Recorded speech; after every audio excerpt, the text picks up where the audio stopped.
Hey, fantasy football fans, who doesn't love the excitement of picking your team? Well, get this. You can do that any week when you play in one-week fantasy football leagues at FanDuel.com. You play for real money, and winners get immediate cash payouts. Nothing beats the excitement of living out a whole season of fantasy football in just 1 week. And right now, you can get up to $200 free. For every dollar you deposit, FanDuel will match it up to $200. Click the banner now or go to FanDuel.com, click the radio microphone in the upper right corner, and use promo code BLOGTALK. Blog Talk Radio. What time is it? WH Radio.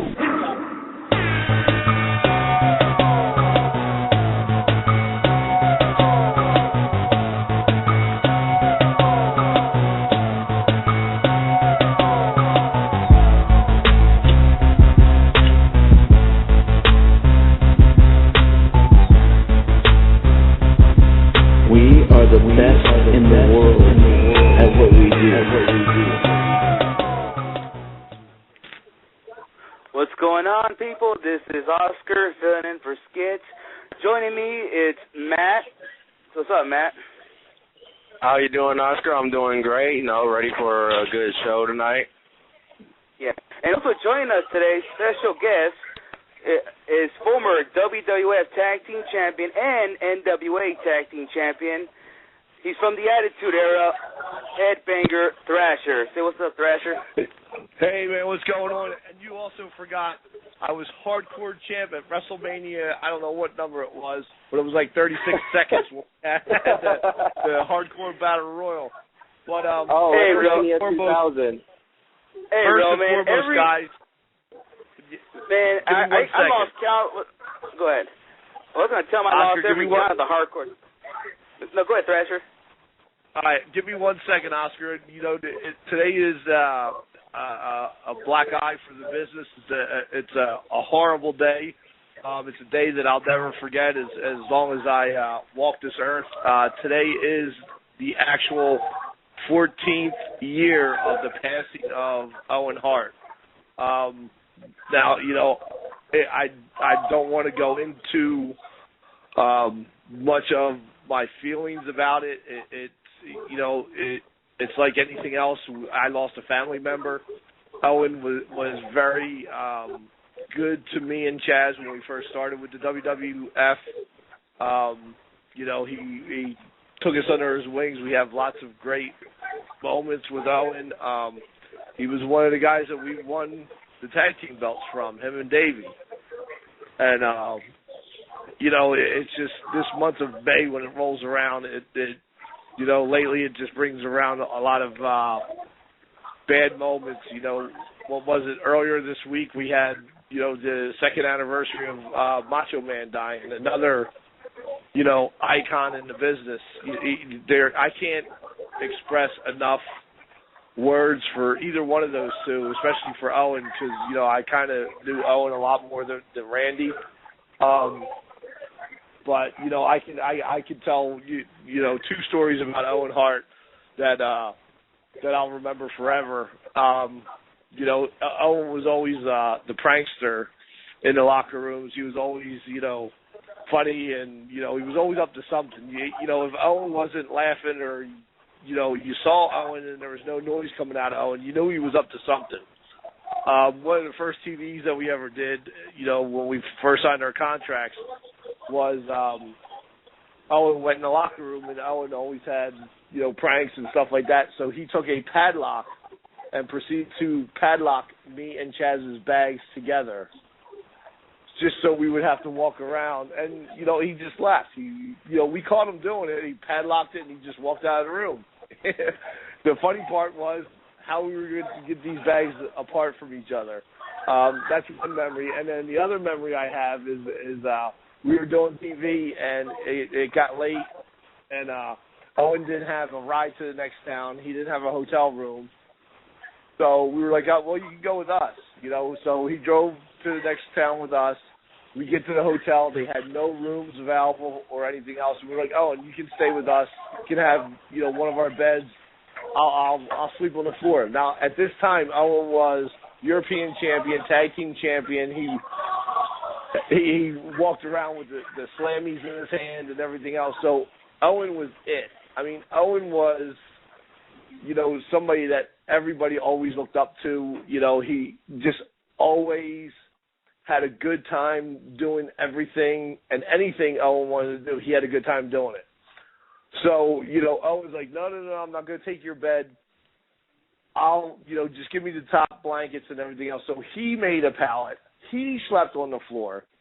And then Owen, he goes, all right, guys, I'm going to go take a shower and everything else. So he pulls all of his stuff out of his bag, and he leaves the tag team belt and the European belt on top of his bag. So as soon as Owen went in the shower, in the bathroom, he shut the door and everything else, and we heard the water go on. Me and Chaz grabbed the two belts, and we're jumping up and down on the bed with it, going, woo-hoo! We got the belts, we got the belts, we got the belts. And then we hear his shower shut off and everything, so we put everything back. And Owen comes out.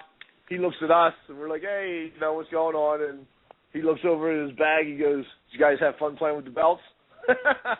And, just knowing Owen, he did that so we could actually do what we did with it. He knew we were going to do that. That's why Owen set it up that way.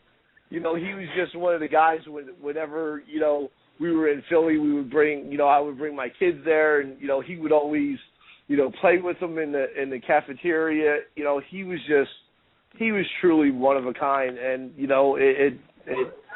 it breaks my heart every day on the, May 23rd when it comes around, and, it's just a rough, not a good time of the year. So. Yeah, I mean, I looked up though. I mean, I liked Owen when back in the day in the mid-90s when he was feuding with his brother Bret to him, and I'm a fan of the whole Hart family. And I can remember like yesterday when I heard the news that Owen Hart. Well, I didn't see that pay-per-view over the pay-per-view. So I had to find out the next day at school when some kid told me, "Hey, did you hear about Owen Hart?" I was like, "No." Oh, he died. He fell out of the rafters. Like he's trying to do a Sting thing, and then I guess the rope snapped and he fell. I was like, "No way!" I didn't believe him. So this was like back in the day when I couldn't really watch pay-per-views. The only way I could find out the results was the next night on Raw. And Right. Yeah, and then it was, when I found out at school that this happened, I couldn't really believe it. I couldn't believe it, and I was sad. It touched me a little bit because I did like the Owen Hart a lot, and I still didn't want to believe it until the next night of Raw. I saw all this Owen Hart stuff. I was like, oh, you got to be kidding me, And I was 13 years old that time, bro. And it's funny too because either you loved them or hated them. That's all well and good, but, in reality, what happened to him was real life. It wasn't a character that passed away. It was a person. So whether you liked what he did in the ring or whether you didn't like what he did in the ring, you still have to feel for the person. And Owen was probably one of the most technically sound, gifted athletes that we had during the Attitude Era. He was the total package. He was everything. And just, I can remember everybody teasing him in the back, calling him a little nugget and everything else. It was, Owen just truly, he loved doing what he did. He had a good time. He never took anything too serious because that wasn't Owen. He was out there to have a good time. And, he's, truly missed. I saw Bret during WrestleMania weekend and everything else, and, it's probably the first time since, Bret left, when he left to go to WCW that I actually saw him, and it was a very nice moment to spend with him and stuff like that. That whole Hart family, between all the kids and that, all the kids used to come all the time. And, we'd have such a good time playing with them and going around the locker room. You can watch Bret's, biography on TV and you hear Bret tell his kids, oh, go find the Headbangers and go play with the Headbangers. That's what we did. We truly, when we were in other people's towns, we played with their kids. It was, the Attitude Era was such a big family. everybody always asks me, give me one word to sum up the Attitude Era. The best word I can think of was family. Owen used to be, he used to color with the kids in the cafeteria. China used to go out and play hide and seek with the kids in the arena.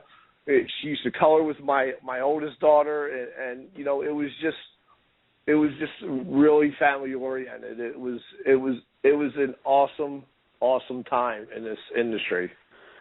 Well, man, you're just telling me some shit that I didn't even knew about, like how China was playing around with kids and how you guys were in the back. I mean, wow. That's joined very WrestlingHeads. great to hear.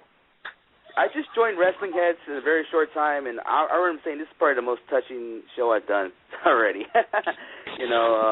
Speaking about our own heart thing. Matt is also with us. Matt, do you have anything to ask Thrasher? Thrasher, I've been a long-time fan of yours, and of your tag team with you and Chaz and everyone.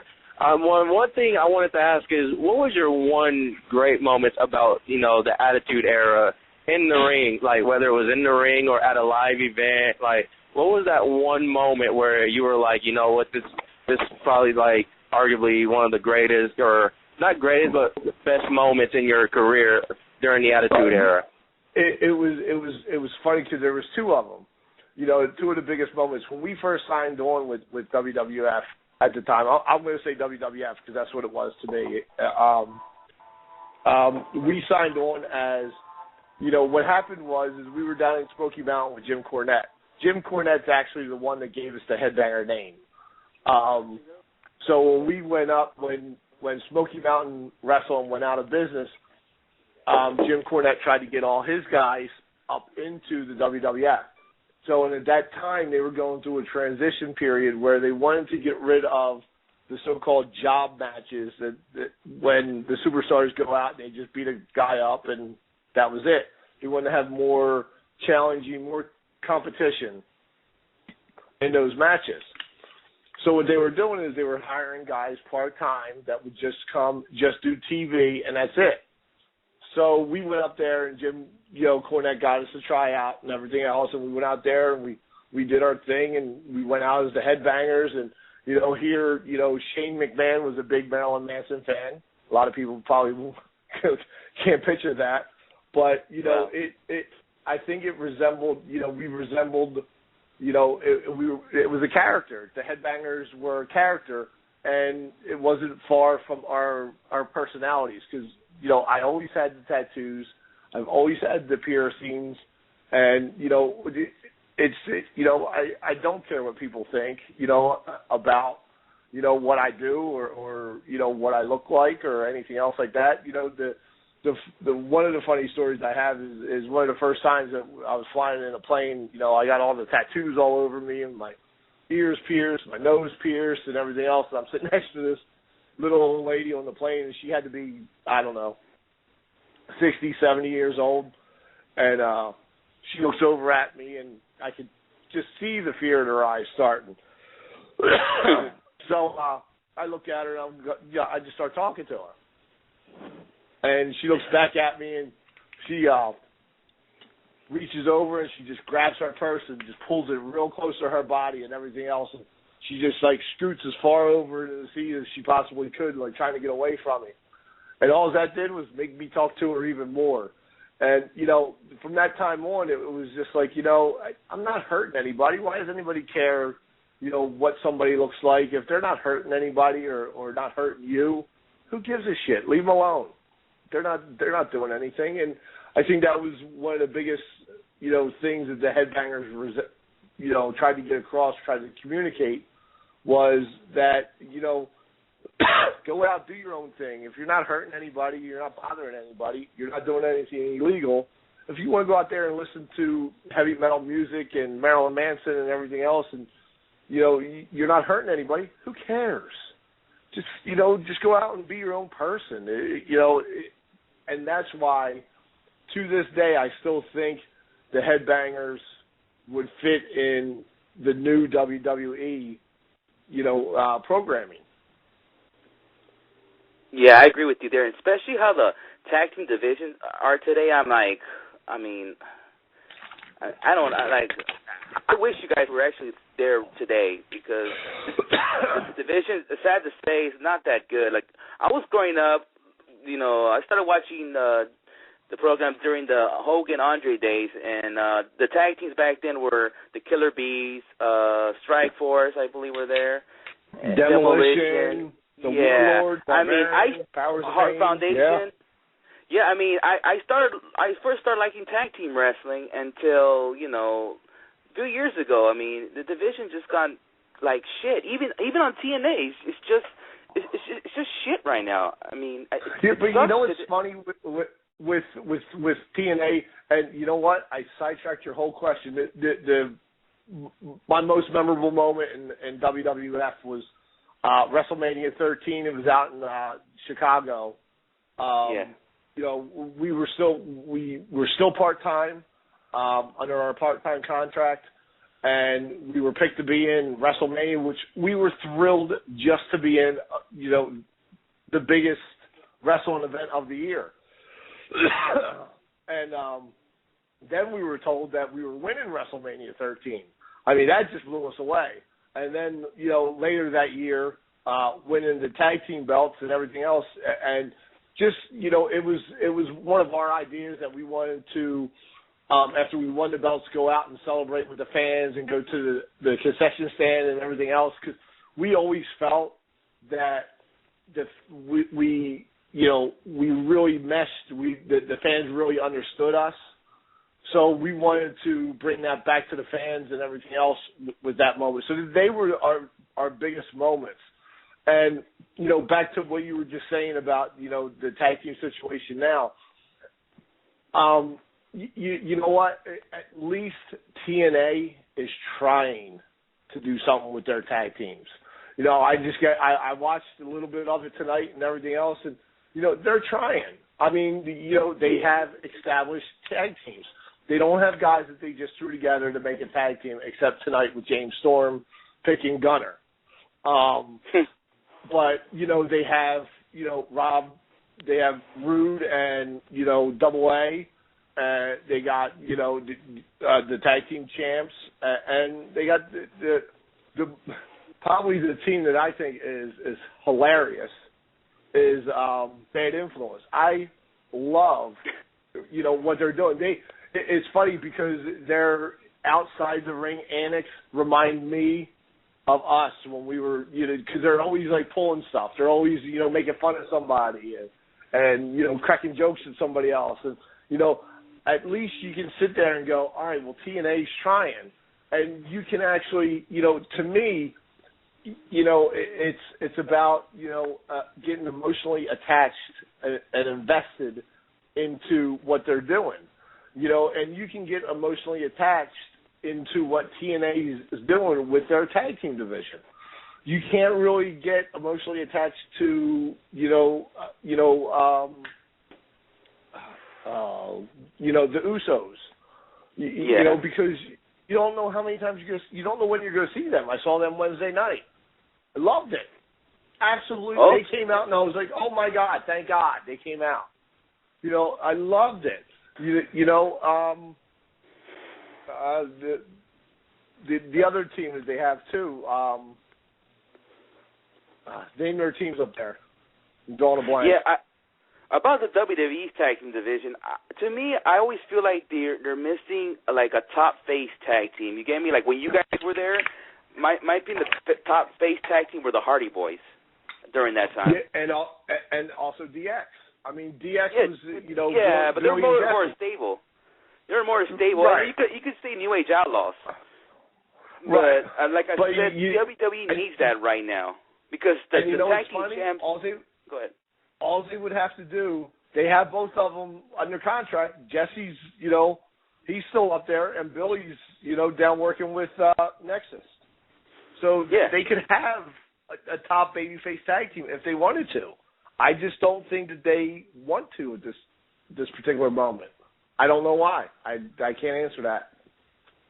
Well, maybe if they could think, like, we should do, because look at the stars they have, like, in their Hall of Fame, Bret Hart and Shawn Michaels, where they started off in tag team. So why not exactly. find a tag team? Yeah. Why can you not find a tag team? And maybe one of these guys could be your future Hall of Famer. You know, maybe this person could be drawing you money. Hey, I sorry to interrupt. I would like to ask one more question, actually, before we continue on, if it's okay. Go ahead. Go ahead. Yeah.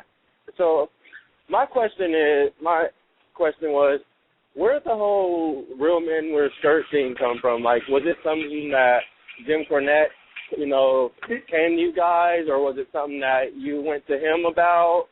It's funny too, because that whole story behind that is Cornette knows Glenn Danzig from the band Danzig, and he told us, we were down in Smoky Mountain. We used to wrestle as a tag team called the Spiders, and we wore hoods and everything else, and we looked like spiders.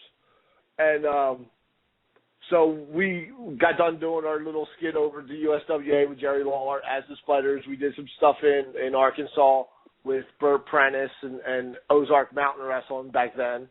And then we were like, you know what, let's go over to the Cornette. I've always known Cornette. Cornette's the type of guy, if you don't want to know the answer, the correct answer to the question, don't ask it, because he's going to tell you the truth whether you like the answer or not. And with that kind of honesty in this business, it goes a long way. So we went over there, and he was like, you know what, guys, I love your work. I just don't like the masks. If we can come up with a different name for you guys, I would love to do something with you. And at that time, that's when the Gangsters, New Jack and Mustafa, were leaving Smoky Mountain. So he needed another heel tag team. So he went to this concert, and he goes, oh, my God, I saw these guys. They looked just like you guys. They were crazy. They were spitting on each other. They were just nuts. They were bald. They had tattoos. They were just absolutely crazy. Piercings all over the place. He goes, it was the Headbangers Ball. He goes, I'm going to call you guys the Headbangers. And we were like, oh, that's a cool name. All right, well, we just lost our co-host. He's just got off. I mean, Matt, if you're listening, call me back. I'll put you back on. Speaking about Danzig, I actually saw him a few weeks ago here in Los Angeles. It was really? actually my first time seeing him. Yeah. I saw him at some award show at the Golden Gods Awards. I was there, and Chris Jericho actually hosted awards. And okay. it was my first time actually seeing him, and it was pretty cool.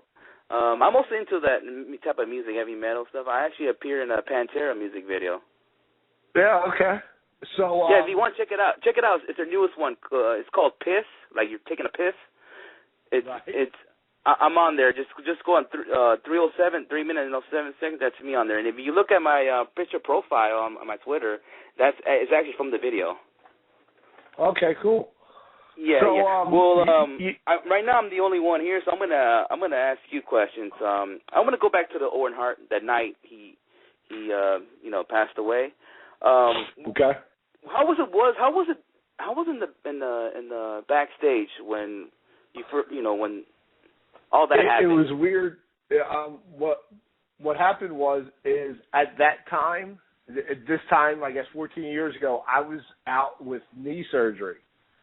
And okay. I was actually at home, and I was watching on TV with everybody else, and I believe Chaz was there. And when they went black screen, he called me right away and said, "Oh my God, you're never going to, this is unbelievable." So we were, I was on the phone with him, and just having him describe what was going on, it was just. It's hard to even explain it to somebody that, it's just hard to put it into words. Yeah, I understand. Before we get down, I got to let our listeners know, we are having difficulties in our WrestlingHeads Twitter account. So if you have a question for Thrasher here, call us up at 760-454-1107 or tweet me at Sinister632 if you have any questions for Thrasher, because I don't want to be hogging all the questions for him. All right, well, Yeah, I remember you were in an injury, and Chaz was by himself.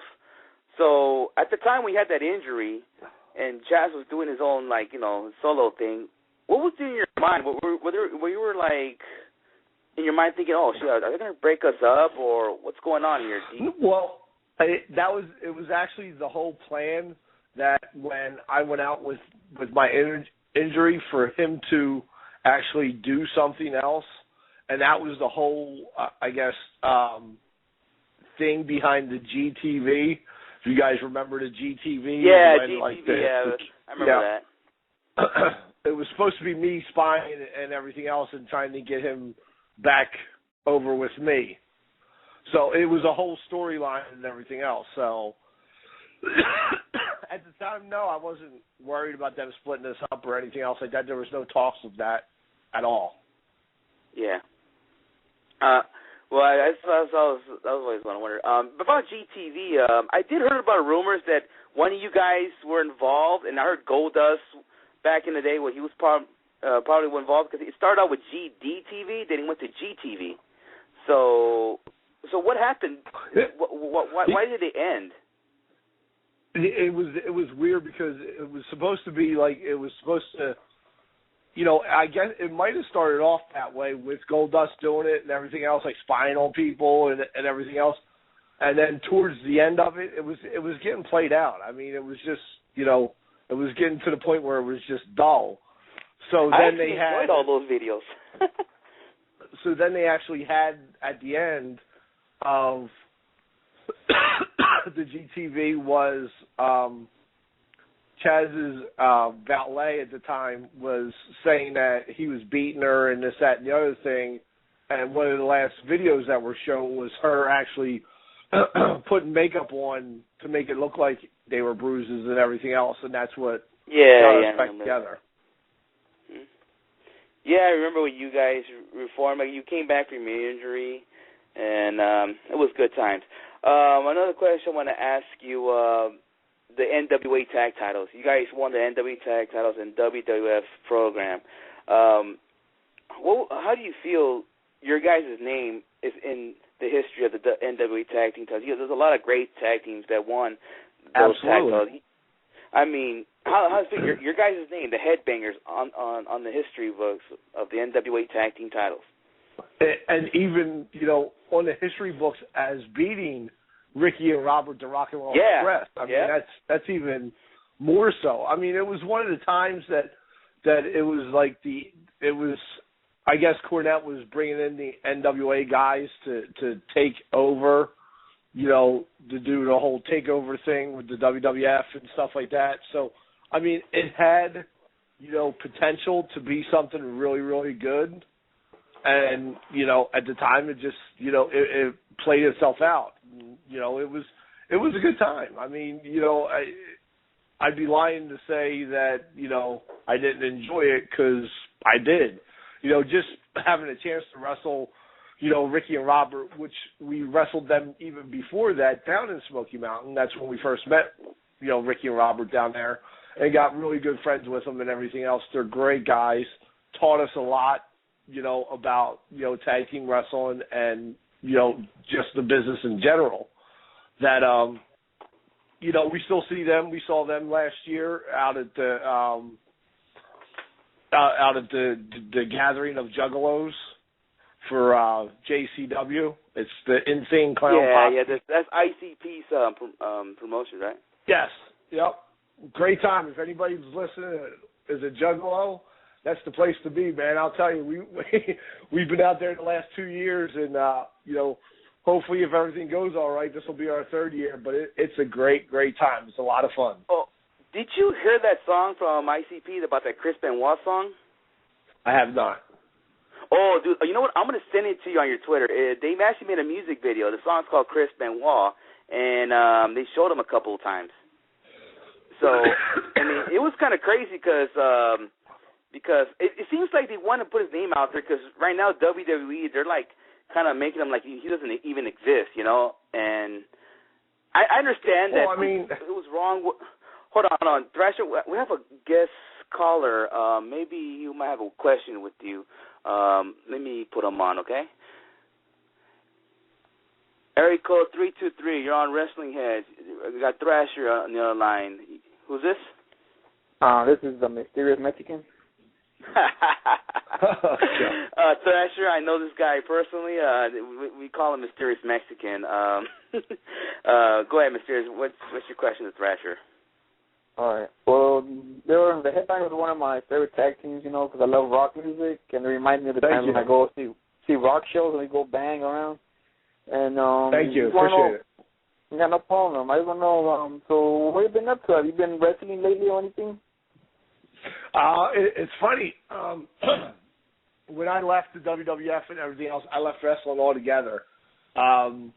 So up until about a year and a half ago, maybe 2 years now, I was totally out of the business. I didn't do anything. I actually was a supervisor for a restaurant chain up in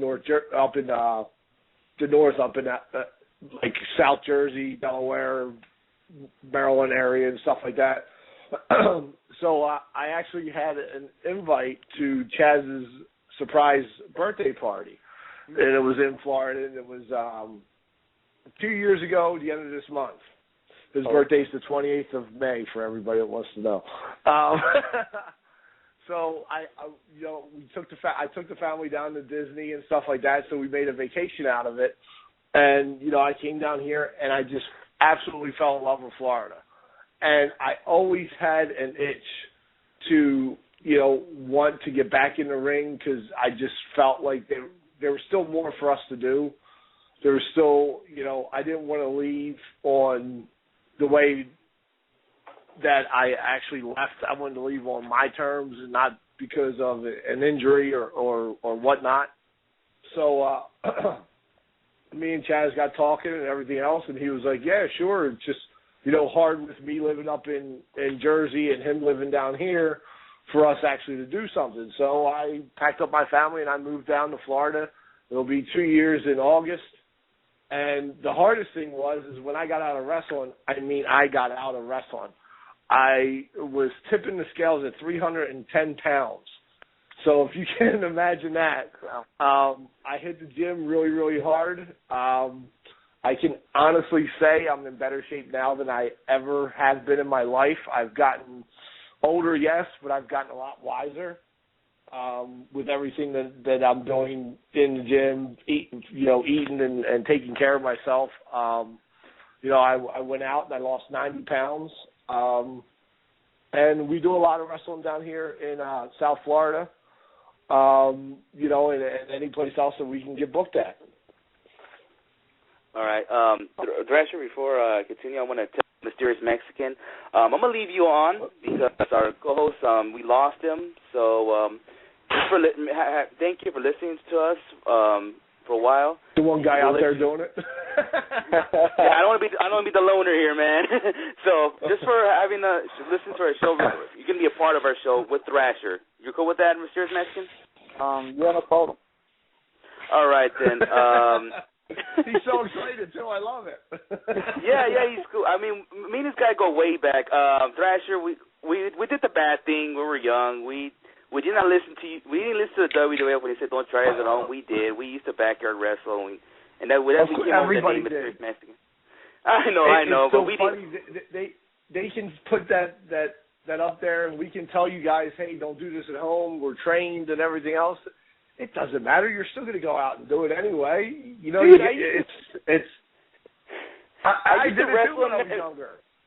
I used to wrestle in elementary school, and we did a little Royal Rumble on the sandbox. We did like if you get thrown in a sandbox, you're eliminated. We did our own Royal Rumble or Battle Royal back then. And it's funny. No, go ahead. It's funny because my taste of wrestling was I was a junior in high school, and we were doing a Jell-O pudding wrestling match. It was the students against the teachers, and I was actually a valet at the time for two girls that were wrestling against two girl teachers. So that was my first experience with wrestling. And then I also wrestled in high school, for 4 years. Yeah, I remember back in the day when we were backyard wrestling, we were actually we had our own hardcore title. We did put it on the line 24/7. We were like discussing we should wrestle in the mall or at school, and then we'll fight for the hardcore title. You know, we're actually gonna risk getting in trouble at school or whatever happens in the mall with security guards. We're gonna do that, but we end up doing it. But you should actually wrestle. You should actually wrestle in Fun Time USA. I've done that. Yeah. Those were our teenage years. I mean, those were good times, man. I mean, if I had to go back in time, I'll do it again, dude. All right. Well, I want to ask you about today's product of WWE. What do you think of today's product of WWE now that you're no longer there right now? It's weird because everybody wants to sit there and compare it to the Attitude Era and stuff like that. And yeah. I understand why they do it because it's a very big yardstick to compare it to. But you got to look at it. The times are totally different. Back then we had so many more characters than they do now. You had Flash Funk, you had the Godfather, you had the Oddities, you had us, you had the Blackjacks, you had the Godwins, you had LOD, you had DX. These are characters. These are people that you can emotionally get attached to and get behind. I look at today and I see everybody and their mother trying to be Stone Cold Steve Austin. There's only one Stone Cold Steve Austin. He'll never be duplicated again. It's to me, it just looks like everybody wants to be that ass kicker, and you can't have that. You have to have, there has to be a happy medium somewhere. Who I absolutely love? I love Zack Ryder. I think he got himself over. That's why and it hurts me to no end to see what they're doing to him. And the reason that they can do it is because he'll come out tomorrow, and everybody will still cheer for him. He fell in the same kind of mold as we did. Vince could do anything he wanted to us at the time, but we would go out and people would still be, all about us. They would still buy our T-shirts. They would still buy the action figures. So Vince sees that. Santino Marella, I love him. He's entertaining. He's on TV. You're like, oh my God, I can't wait to see what this guy does because it's entertaining. Tons of Funk. I love them. I think that's a tag team that, if it's used properly and everything else, would be, great. And the other tag team, Millions of Dollars, or what are they called? Primetime Players. Primetime Players. I love, Darian and the other guy. I'm so bad I don't know their names. I feel so bad.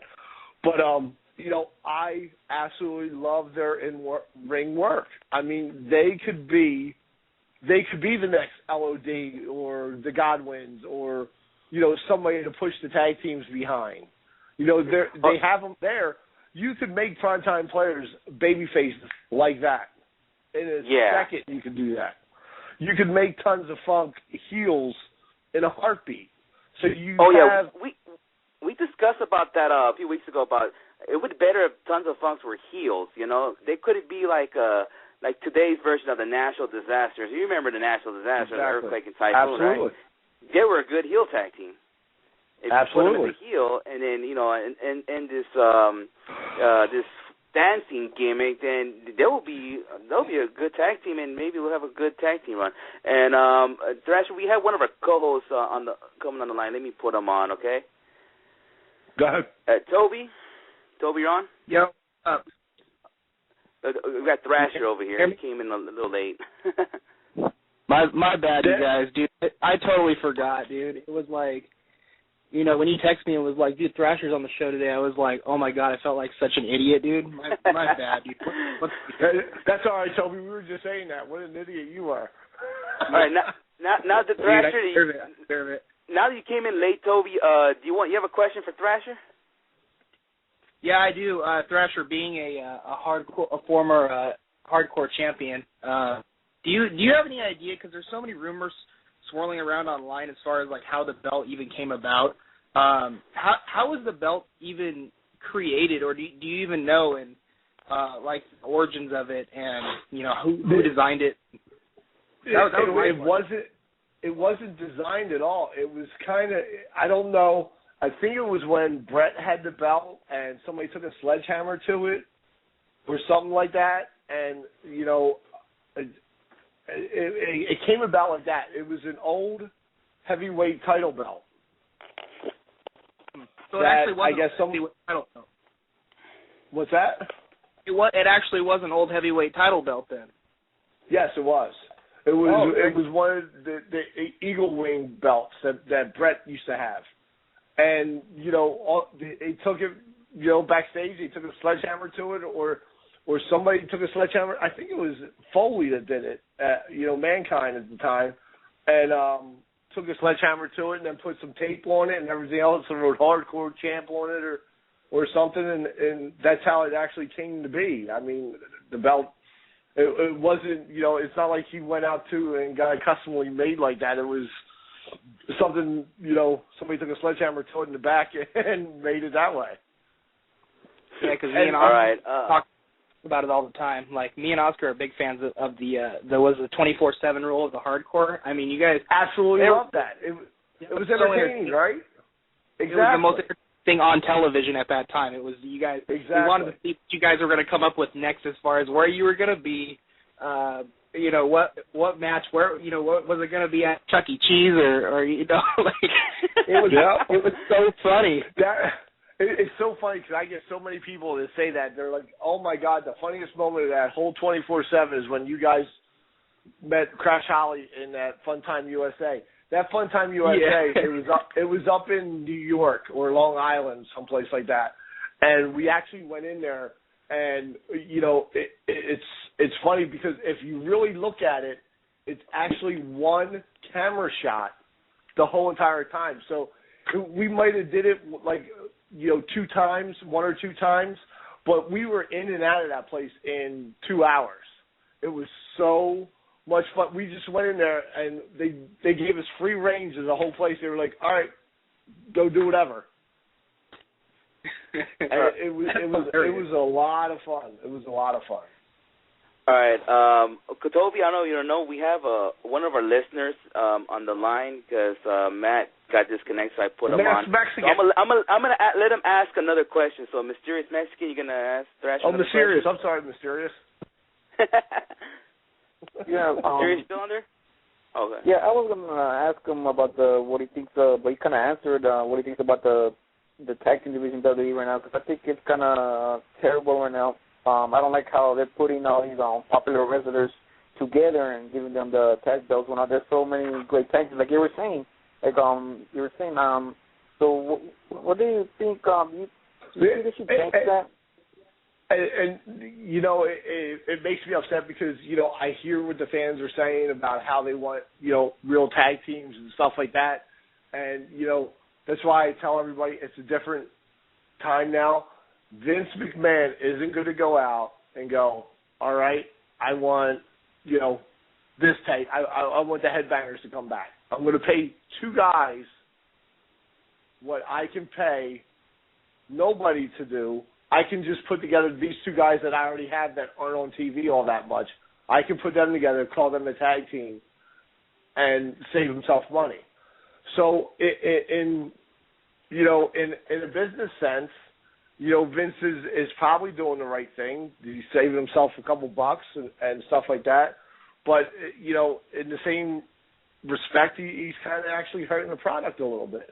I think good tag team wrestling is such an art form, and that's what always attracted me to it, because it was always you had 2 guys in there doing simultaneous moves to one guy, and it was so fluent, and so it was so neat to watch, and sometimes you don't get that now, and that's why like I said before, a lot of people can't get emotionally invested in the tag teams today because they're just 2 guys that they threw together that might not be together next week. You don't know. When you saw, Hawk and Animal come to the ring or lose their belts or something like that, you knew that they were going to be back the next day. But, you just can't tell anymore. Yeah. Well, I have a question. Usually our one of our co-hosts always asks our guests this question, but I'm going to do it for him. If you had Vince McMahon's money, like you could start your own organization, which top 3 wrestlers you would take from the past, today, WWE, TNA, Ring of Honor? Who would be your 3 wrestlers you would take? Only 3? You gotta pick only 3. Anybody from the past, today. I would take Hogan, Randy, and Brett. Randy, you mean Randy Orton, Randy Savage? Randy Savage. Randy Savage, okay. Randy Savage, because if you look at Randy Savage back in his runs with Hogan and stuff like that, he was very well probably the next to Hogan, probably the most animated charisma, the most charisma and everything else that guys had. And I still think today that's why Hulk Hogan is because people still love that. People go to wrestling matches to leave their daily routine, behind. They they check all their problems at the door when they go into a wrestling match. They go there either to yell at the aces and eights or to cheer AJ Styles for not, joining the aces and eights, and, cheer Sting and cheer Cena. Love or hate him, you got to love what John Cena does. He's there day in, day out, doing exactly what he says he's going to do.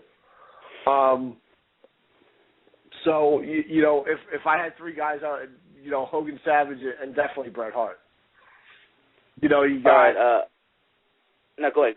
Could you imagine the matches that Bret and Randy have had or could have even now?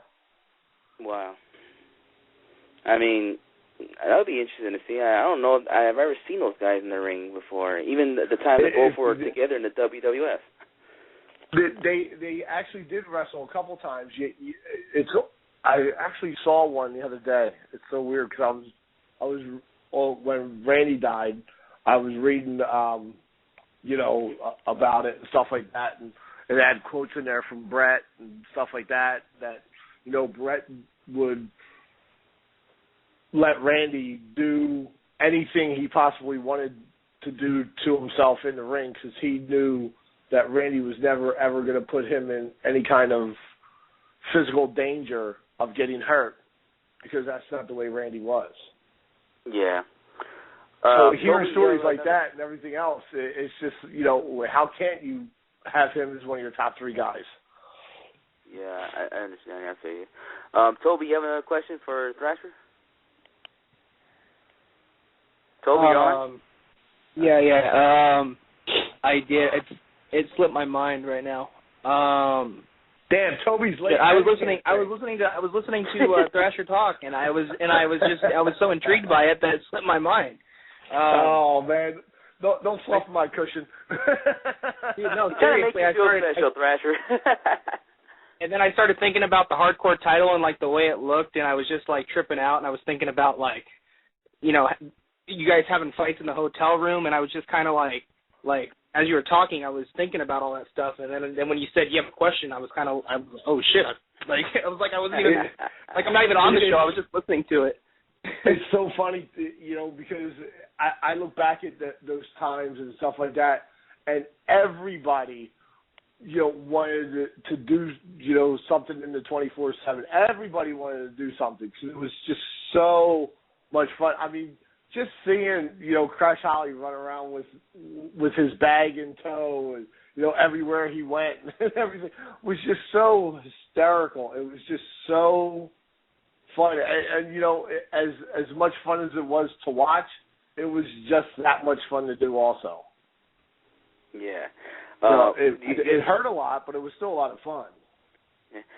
Toby, okay. have you I remembered my question. I asked him a question. Now, go ahead, bro. Yeah, I remembered. what do you, Thrasher, what means more to you, winning the tag team titles in the WWF or winning the hardcore title? Oh, the tag team titles. That, hands down, without a doubt. All right. Thrash, I have another question. If Vince McMahon or Dixie Carter calls you up and say, hey, we want you to come down to our show sometime soon, who would you like to wrestle? Or you could bring Mosh with you, and you could think of a tag team. Who would you like to wrestle today? Who would I really like to? You know, from WWE, I would love to wrestle the Usos or the Primetime Players. Because I really, you know, I think they just need some in-ring general with them. You know, it's funny because it reminds me of when we first started, and they were putting us with all these experienced tag teams and everything else, and we're like, oh my God. You know, I'll still never forget we were up in New York City where in the Manhattan room, in the ballroom, and it was the day LOD came back to Monday Night Raw. And we just got done a tour over in Saudi Arabia. And we're coming down off of that high, off of, you know, the tour. We're like all excited, and then we look at the run sheet and we see LOD and the Headbangers. We're like, oh my God, shit. Yeah. And then we get together with them. You know, Hawk and Animal called us over. They're like, listen, Vince is very high on you guys. He loves you guys. He thinks, you know, that you guys could be the next, you know, tag team for him and everything else. And, you know, we're going to do a double disqual, or we're going to do a double count out or a count out or something like that. And then we're going to do our finish to you and stuff like that. So it was a double count out, and there was no winner. You know, we're like, wait a second. The Road Warriors are coming back to WWF after being gone for so long, wrestling us, and we're doing a double count out with them. Holy shit. You know, it's moments like that help the young guys mature into, you know, true professionals. And I'm not saying that, you know, the Usos or the Primetime Players aren't true professionals. I just think that they need to be in the ring with people that have been there, done that. Yeah, I get you. Toby, and the team I would like to wrestle in TNA is definitely Bad Influence, and I would love to wrestle Rude and Double A. I actually met those guys a month ago. They're cool, dude. They're cool. They're cool guys. I met them a month ago. I love their, you know, Austin Aries. I love his in-ring work, and you know, the same thing with Rude. And I just think that the types of matches that we could have with Bad Influence would be, you know, would be really, really good. All right, Toby, got a question for him? Yeah, and just like what you're saying, Thrasher, is to me the tag team wrestling is by far the most entertaining, you know, kind of wrestling there is, and it's very sad to see that it's basically inexistent right now in pro wrestling. We have the privilege of, you know, going to the PWG and a lot of the other indie shows that are here in Southern California, you know, on a monthly basis, and the matches that I think all of us look forward to the most as far as on an indie scene are the tag team matches. And you know, it's not even the individuals. It's like, you know, we want to see what the tag team can do, because it just seems like with that other guy on the apron, you can do so much more stuff than an individual guy can do, and it's just so entertaining, and it's sad not to see it anymore used properly. It's weird. My thought to pro wrestling is the way I was brought up in wrestling was old school. You know, I always picture that 5-year-old kid sitting in the front row, and he needs to go home, and he needs to look at his mom and go, wow, I could never do anything like that. And in a tag team situation, there's a lot of things that a tag team does or can do that people sit at home and go, holy shit, I couldn't do that. You know, and it's definitely a lost art form in today's wrestling. Yeah. All right, well, we lost our listener, Mysterious Mexican. Well, if you're listening, Mysterious, thanks for calling in. Call in anytime. And Thanks for being the only one listening. Yeah. Yeah, he probably is. We'll tweet you the numbers after the show, Thrasher. We'll see how many people listen to it. Yeah. Oh, you can actually tell? Oh, yeah. Yeah. We could tell. We have after a few the show, minutes it gives us the numbers. Yeah. Ratings, all right, ratings. then, Everything's about the ratings. Yeah, it's ratings. Especially we got a guy from the Attitude Era here. All right. We have a few minutes don't blame with this you. shit on me. It's all right, bro. It's all right, bro. We have a few minutes with you. I want you to see if you can tell our listeners what's your next plans for the future. Well, right now we're doing a autograph show up in North Jersey on June 8th, and then we're also doing a show that night for PWS, Pro Wrestling Syndicate. We're doing, Heroes and Legends 2 out in Fort Wayne, Indiana in August.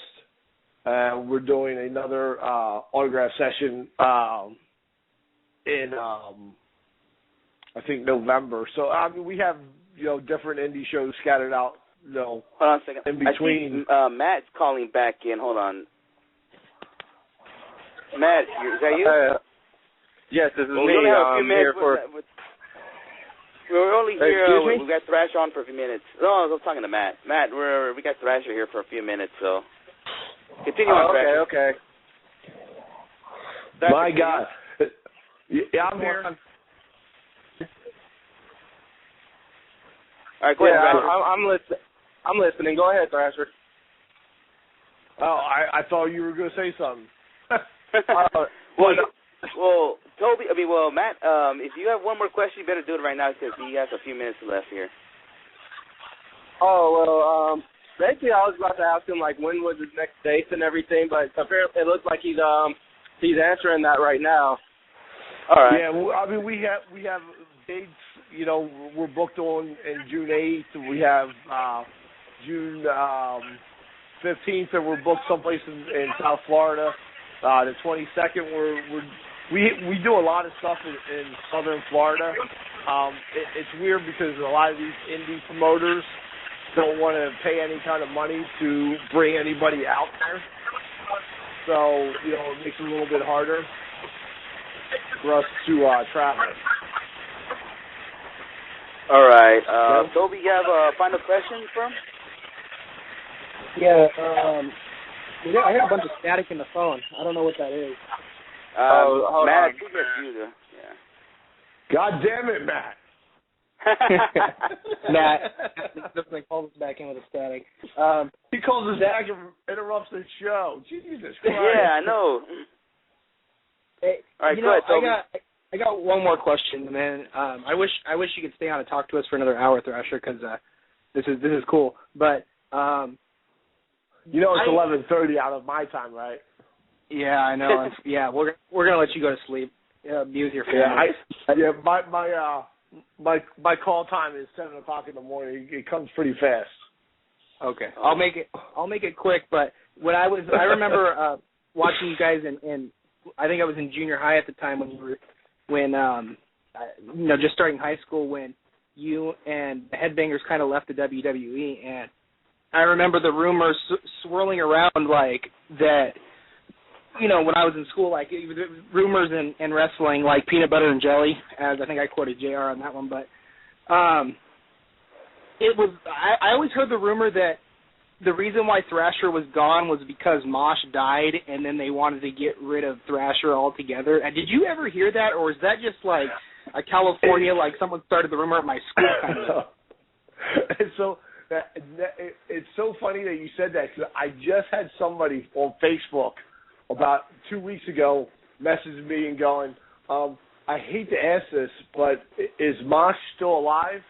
And I was like, he's alive and well. He lives 12 miles from me. I just saw him last night. It's just so funny.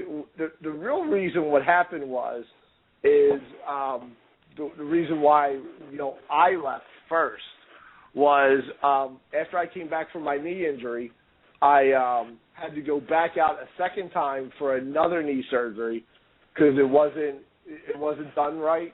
And then after I came back that second time, they sent me right down to Memphis where they had their, that's where they had their training center back then. It was in Memphis. And, I was in the ring. I couldn't really run the way I used to run. I couldn't really do the things I used to do. And I couldn't wrap my head around not being injured anymore. It was always something that was weighing on my mind. I don't know if anybody's ever had a knee injury, but it really messes with your head. And I couldn't get, emotionally back into it. So, me and Bruce Pritchard and it was kind of a mutual thing. It was like, all right, well, the contract's up, and, we just split our ways. It was, I couldn't get back into ring shape. I couldn't be the way they wanted me to be again, and that's how it ended.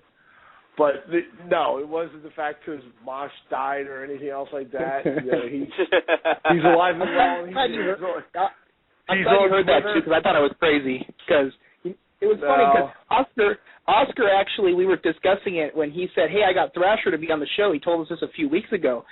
And he said that I might be able to Thrasher said he might be able to get Mosh to call in with us sometime. And I was thinking, I asked Oscar, I'm like, isn't Mosh dead? I still thought he was dead up until a few weeks ago. It was funny, too, because he just texted me at, 10 o'clock. And I just said, hey, I'm about to do a radio thing. He's like, hey, I'm about to go to bed.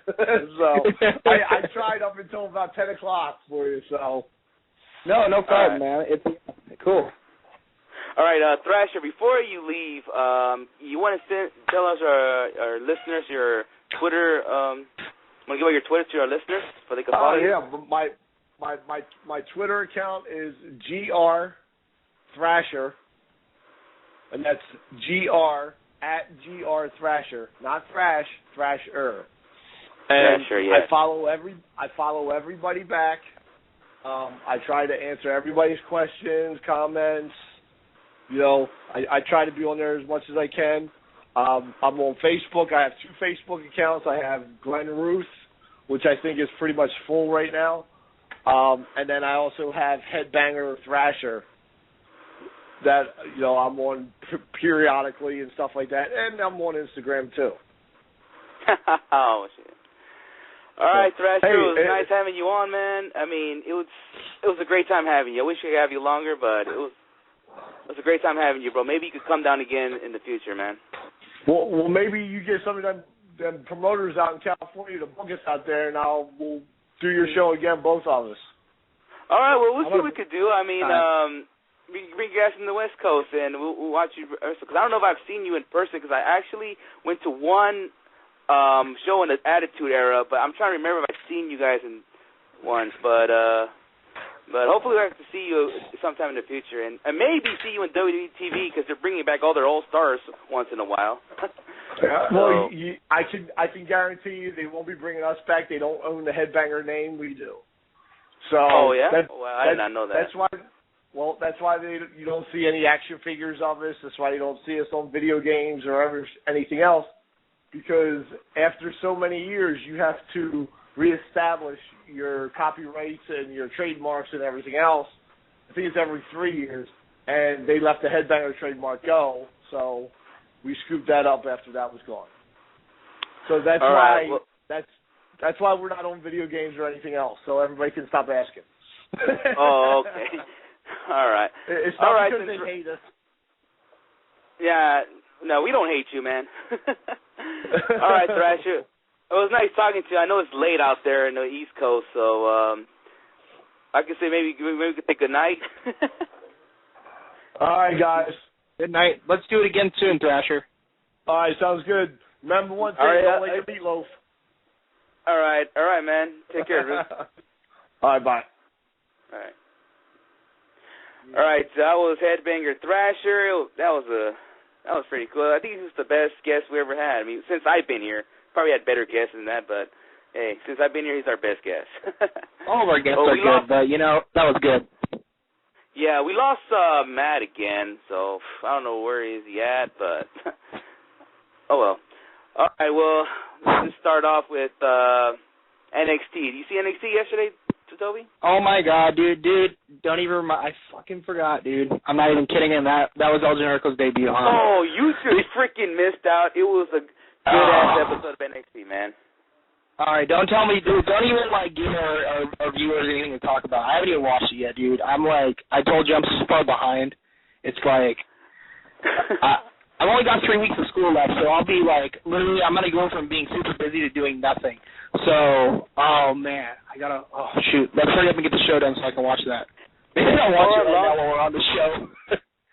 For our younger listeners, stay in school. Just be cool like Toby, because he's staying in school. Because your education is important. You're going to need that shit when you get older. Trust me. All right. Well, I do like to review it, but yesterday was the debut of El Generico, and all right. Did he win? Hold on. Let me start this off. That match opened up NXT with him and Kurt Hawkins. It was actually a pretty good match, and he did one with that spinning DDT, which he went on the top rope, not top rope, but almost like the Undertaker shit, but he spun around and did the spinning DDT. It wasn't a brainbuster off the turnbuckle? That would have been cool. No, not that. But of course, come on, it's WWE. They're not gonna let you do that shit. Yeah, I know. But I know, but that's how they did it. It's like almost old school Undertaker, but he just jumps and did the spinning DDT. Okay, and after that match, it was Antonio Cesaro versus Yoshitatsu. It was pretty much a squash match until you remember that promo that Cesaro did on Raw when he after he beat Zack Ryder, he was like, "This is the best competition you gave me." You remember that promo? Yeah. Yeah, he did the same thing last night, and then guess who came out? Stone Cold. I don't know. Actually. No. El Generico again, or aka Sami Zayn. Yes, he came out and he started talking to him in French, and he said, "Well, it's competition you're looking for. Well, I know I just got here and everything, but if you're really looking for competition, I'm right here." So he had another match, and he wrestled Antonio Cesaro. Oh my God! Yes, and he beat Antonio Cesaro. Oh my God, dude, that is unbelievable. Yep, and then would have been going crazy. Yes, and they were doing those Olay chants, but I'll get back to Olay chants later. Yeah. But after he beat Antonio Cesaro, Antonio Cesaro attacked him from behind, and he started kicking his ass, and then he was yelling something at him, and he just went to the back and do his little pose, a little arm pose, and that was it. This is but so it was fun. Awesome. Yes, awesome. Yes. So you got to see NXT, bro. It was freaking awesome, then. But oh my God, so cool. I want to go back to those Olay chants. Those Olay chants, I feel like WWE edited it a bit. Like they're trying to lower down the Olay chants. Well, that's how, I'll tell you what. As soon as they get here, next show at Staples Center or something, I would like all of us to get close to maybe floor seats or something where they can hear our voice, and I want to try to start the biggest Olay chant ever. I think I'm going to let the PWG guys know next time we're there, so maybe just let them all know we're going to start it. So yeah, we should talk to Skits about that, but yeah, let's start those Olay chants, see what happens. But okay, now were those for El Generico or were those for Cesaro? Because that could also be confusing. Because like I said, my girlfriend looked up on the internet and people were tweeting "Ole for Cesaro." This was like a few weeks ago, and that's where they were all coming from. Now, since he did wrestle Cesaro, were they chanting "Ole for Cesaro" or were they chanting "Ole for El Generico"? I would like to think it's El Generico, hopefully. But yeah, and if you're talking about the NXT arena, of course, got to be El Generico because most of those fans got to be like indie fans as well. And I understand it's more close. Florida is getting close to Europe. It's more close to Europe, But come on, there got to be some indie fans there at the NXT show. I mean, who else knows about NXT? I know the casual fans don't watch it because it's not on freaking TV. The only way you can watch it is from Hulu Plus or the internet. So I don't think a casual fan actually do that. Yeah. Now, what was I gonna say? Yeah, because they made a good point about that. Yeah, how many actually casual fans will actually order Hulu Plus just to watch NXT? I mean, they might watch it if they have it, if there's nothing else on. But yeah, that's a good point actually. Yeah. All right. Do you want to talk about some TNA or nah? Dude, I haven't even watched it yet. What happened? You want to recap it again? Because actually, you know what? It's actually recording on my DVR right now. What time do you guys get it at? Because I don't even get it till 8 o'clock our time. Oh, your time? Well, I actually get it 5 because I have direct TV, so I get East Coast time, even though I live here in the West Coast, but I still get East Coast time. But starting next week, starting next week, it's going to start 9 o'clock. I'm sorry, 6 p.m. Eastern time. So that's 9 o'clock. I mean, if you have cable, if you have in West Coast, I mean, it's going to be like, 9 o'clock? 9 to 11? Put it this way. Yeah. Well, no, put it this way. It's going to be 9 p.m. Eastern time. So if you're going to have cable, if you have cable, it's pretty much you can have 9 o'clock. Because, cables, it's kind of like going the actual time where it's supposed to be, which I have East Coast time on my direct TV. It's going to start at 6 o'clock. Yeah, all right, well, I'm going to talk. See my red light on. It's only 40 minutes into TNA for me. Well, I could just say it started off with Hulk Hogan and Sting bashing their mouths at each other like they have been doing the past couple of weeks. And then Brooke Hogan comes out saying that blame her because, she's the one that fell out with Bully Ray and caused all this mess. So then, and Bully Ray comes out telling him, it's just blame all you guys. Fuck it, pretty much just blame all you guys. It's all you guys' fault. So, I don't know, it was a dumb promo. I'm like, didn't make sense. So, that's pretty much. Can I tell you a story about Brooke Hogan real quick? Yeah, go for it. When I was at the WWE Hall of Fame induction ceremony. You were there? I was there too. 5. Yeah. I was there too. Do you remember some guy in the crowd yelling out Brooks hot, and then Hogan goes, "Watch it, brother." Oh yeah, I remember that. That guy was sitting right next to me, and he was like, it was hilarious because he was high-fiving everyone like, I'm gonna be on TV, and we actually. But when we heard it later, we couldn't hear him say it, but we just heard Hogan go, "Watch it, brother." And so, yeah, that was pretty funny. Yeah, I remember all that. I actually was sitting next to the camera guy who was filming the speeches. So basically, every time they're in the podium doing their speech, that's where the camera guy was at. So, I mean, I remember everything. I can hear all those chants. I remember. Where during that, there was a little intermission we had there. Everybody was chanting, all the wrestlers like Austin. He'll get up and wave, or Booker T. You remember all that stuff?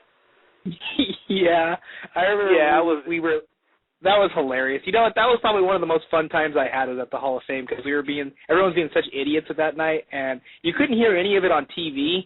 But that was, you were there. That was so fun. We were having so much fun that night, being stupid. Yeah. Did you remember when they were chanting Batista? Because it was the night before Batista wrestled Triple H at WrestleMania 21.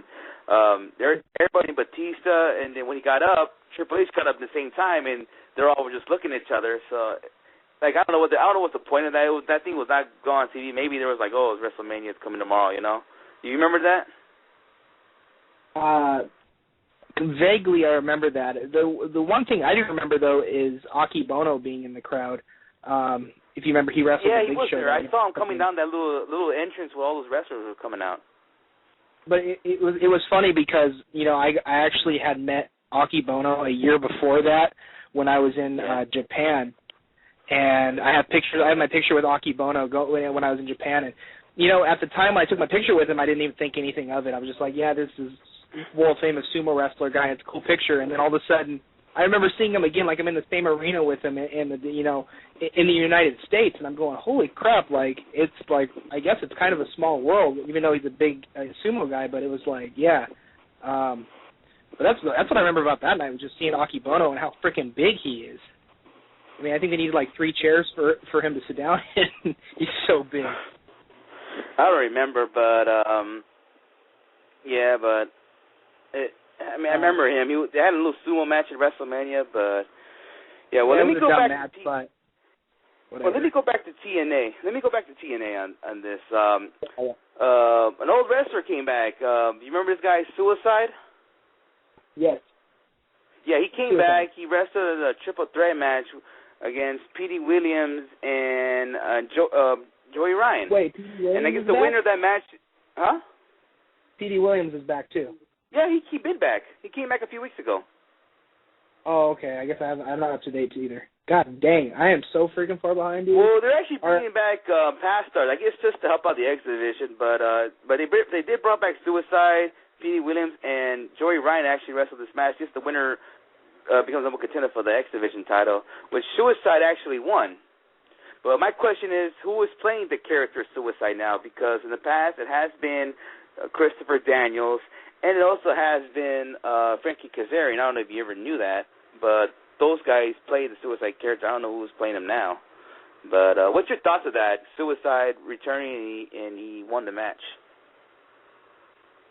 I'm actually more excited to hear Petey Williams is back. I didn't know that. That is interesting news. I mean, I'm glad that they're doing something with the X division again, because that's what makes people want to watch the TNA wrestling, is the X division.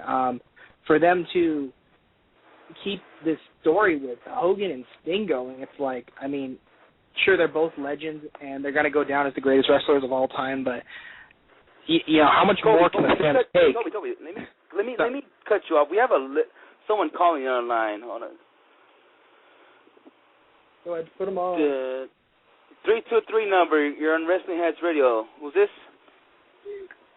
It is your boy Skids. What's going on, gentlemen? What's going on, man? Hey, are you at the Kings game tonight, or where are you at? I am at the Kings game in the break room right now as we speak. Shout out to all the wrestling heads. Dude, the game's on right now. What are you doing in the break room? You're supposed to be watching it. I am watching it in the break room. Oh, okay. It's pretty physical so far, dude. I'm actually not following it right now, but who's winning? Nobody. 0-0. All right, good. I mean, I haven't had a chance to follow it because we had this crazy-ass time with Thrasher. You just missed that out. I'll definitely listen to the replay. Was it cool? Yeah, it was good. I mean, dude, he'll keep talking and talking. I was afraid he's gonna freaking stay on for 3 hours. Dude, we could have him on. Dude, we could have him on for 3 hours, dude. It's so, and everything he was saying, like, it's so interesting, dude. Like, we should just like have an open Thrasher mic night and just like, okay, we'll have a 2-hour show and just let Thrasher talk for 2 hours. Cause I agree with Toby on that. Where's Matt at? He keep going on and off. I don't know what's wrong with him, but he keep getting cut off, and so I don't know, bro. I think there's something wrong with his phone last time. I don't know. For all those wrestling heads listening, go vote for us for the Impact Battle. We got selected today, and the part of the head-to-head tweets during during Impact. So go vote for Wrestling Heads, ladies and gentlemen. We'll have more information on Twitter. Vote for us so we can be part of the battle next week. So. Yeah, definitely. We're discussing TNA right now. I don't know if you want me to spoil it for you, but Suicide came back, and he won a triple threat match. Yeah, Suicide came back. Early tweets? Yeah, well, Suicide came back, and we're discussing who is Suicide now, because in the past it's been Christopher Daniels or Frankie Kazarian, but we want to know if any of them playing Suicide today, or is someone else playing them. That's a little mystery we're having right now. Yeah, I'm definitely going to check out Impact when I get home. Yeah, all right. Well, check out Impact. It was an okay episode. I mean, it was probably better than last week. I'll tell you that. All right. Well, we also want question. real quick, you guys can spoil me. So is Styles with the Ace of the Nation now? You could say we could say no. It's still a mystery. Definitely looking forward. Our boy Ryan will be at Slammiversary, so. All right. Well, shout out to Ryan on that. I mean, where's it at this year? Boston. And that's where Ryan's from, Boston. So. Oh, it's in Boston. Oh, okay. I'm surprised the WrestlingHeads champ is actually on. I was gonna shoot a promo on you, dude. I was gonna say, so this is a week where the WrestlingHeads champs are out here. Shane won't know. Dude, the funny thing is, we were just talking about it, dude. I've been so busy, I forgot to watch El Generico's match last night. That's like I haven't watched it either, so don't even. Oh my gosh! Don't say anything. Don't say anything. You guys haven't seen it either, so. I mean, you should watch NXT before you watch TNA because, I mean, NXT was awesome last night. You're gonna like NXT. You're gonna enjoy NXT tonight. So whatever time you get back home, put on Hulu Plus, watch NXT. I suggest you do that. So, quick question, Oscar. So, what topics you got tonight? What's up? What topics are you gonna talk? What well, right now we did. Well, right now we're doing TNA. We're discussing tonight's Impact. So we already did NXT. So. That I don't get for another hour. Yeah, another hour. Yeah, because he has cable. Yeah, I'm on cable. Yeah, I'm on cable. So it's like, dude, you guys all get it early. I don't get it till the actual time, 8 to 10. So, yeah, I'm only an hour into Impact right now, which is weird. Yeah, well, I want to discuss about, there was a little promo going on, backstage segment between Chris Sabin and the Cowboy, James Storm. They had a little backstage segment. Sabin was like, hey, we both were in tag teams. I was in Morris Shooting Machine Guns, and you were in Beer Money. So, what's up, man? You should pick me as a tag team. So, I mean, you should pick him as a tag team partner because we both been in tag teams and all that. And then he was like, well, you got other things doing. You got you're going for the X Division and all this stuff, X Division title. So, I don't think I would have put you back in the tag team route. So, I thank you thanks for the offer, but I can't have you as my partner. That's pretty much what it was. So, Oscar. Yeah. Real quick. Yeah. So. Did you guys heard about the rumors of Alex Shelley signing with the WWE, right? I heard about it, but it's kind of like on hold. I think that's just what they were. I think Alex Shelley dismissed all of them, like saying I didn't even sign anything, and that was just a rumor. But I mean, when I heard that, I was all excited. I'm thinking like Motor City Machine Guns and WWE. I'll be right back, gentlemen. Give me a second. Ryan's being on. Hold on. All right. Well, I will discuss that. He was going to sign, but the problem was the network wasn't delayed. The WWE network. They had a plan to have a cruiserweight show on the WWE network, but then when the network wasn't delayed, they kind of put them on hold. Like, you know what? We'll discuss you later because we were going to have to put you on hold because we're having problems with our network. So that's basically what they told Alex Shelley. But he was very close signing the deal. And another thing, he kind of told WWE that he doesn't want to join, like, FCW, like the developmental stuff. So, I don't know if he... I know he has to, but he feels like he doesn't need to. He doesn't have to, though. Yeah, he doesn't need to at all, dude.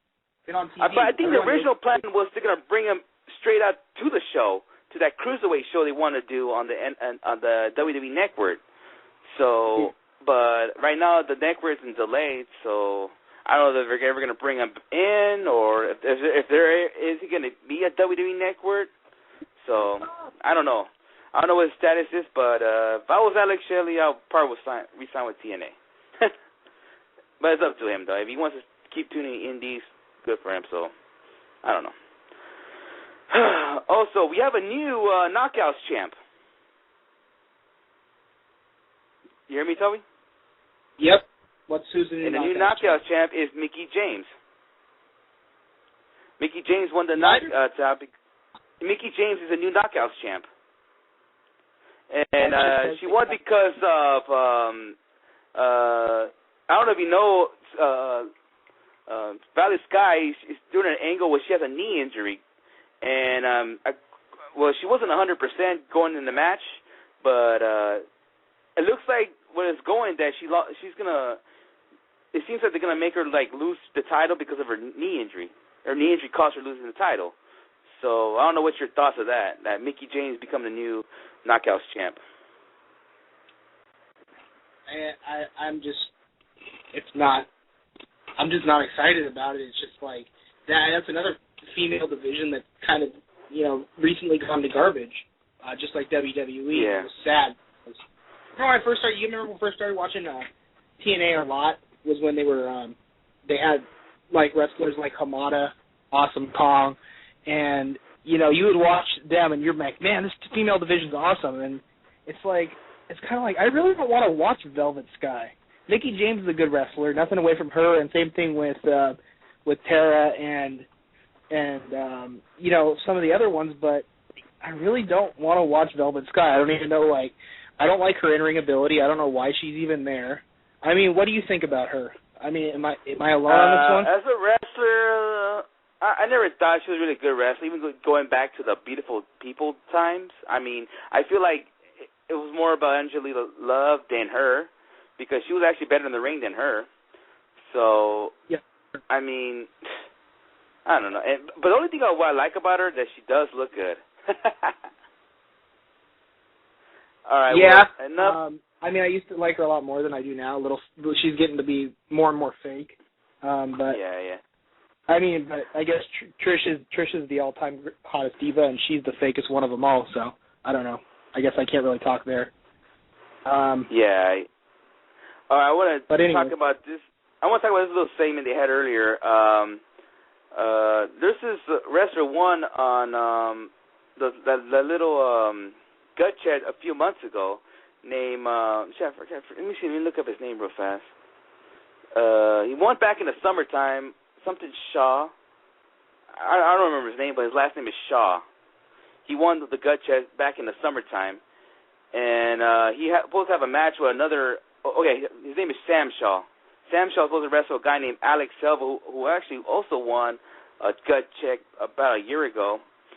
Well, when Sam Shaw came in, the Aces and Eights came out, and Wes Briscoe told him that, hey, we took out your opponent backstage, and we're going to show you, you just got lucky because you just got lucky getting a contract, pretty much. So basically, he brought in the Aces and Eights. They were going to jump him. Well, actually, they did jump him. And then Magnus came out to help him out. The Ace and Eights ran out, and then basically he did a little promo, almost like, oh, you guys are just bullies, pretty much shit like that. And then he pretty much called out Wes Briscoe for a match. They did have a match, and let's just go. Let me get to the point. Ace and Eights came in, they just jumped him, and then Samoa Joe came out. So it looks like they were planning to have a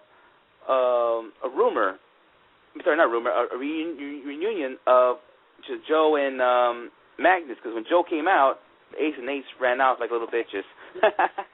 So what's your thoughts of that? Maybe a possible reunion tag team between Samoa Joe and Magnus? That would be dope, but I just want to say this, guys. I'll holler at you later, and I'm out. So, peace. All right, take care, Skid. All right. All right, go ahead, Toby. Dude, Joe should be a singles wrestler. I mean, that's flat, plain and simple. He doesn't need a tag team partner to make himself look better, like we were talking about with Thrasher, where usually a tag team partner enhances the ability of you. Joe is a total package. He doesn't even need. Joe's there, I think, just to build up Magnus and make Magnus look better than what he is. But I know there's a lot of Magnus fans out there. I think I'm one of the only ones that's kind of not as high on him as a lot of other people. But that's my whole thoughts on it.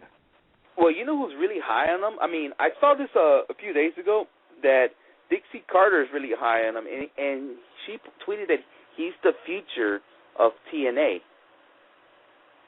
Yeah, I know a lot of people are, like you were saying, and especially backstage, and I hear a lot of fans are even high on him too, like just the casual wrestling talk and hearing people talk about TNA. You know, a lot of people talk about him where I didn't really even think much of him up until I heard people talking about him. But Joe should have been in WWE already. I mean, but he's way underused.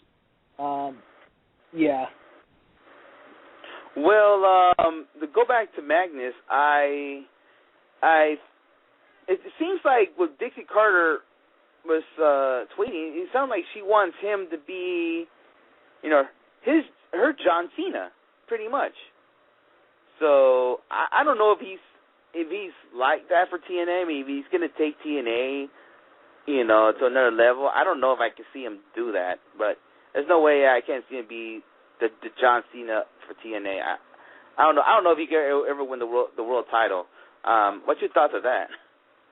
I mean, maybe. Like I said, the company, as you're saying, the backstage is real high. So, you know, to me, anything can happen. I think right now they're hurting for new stars.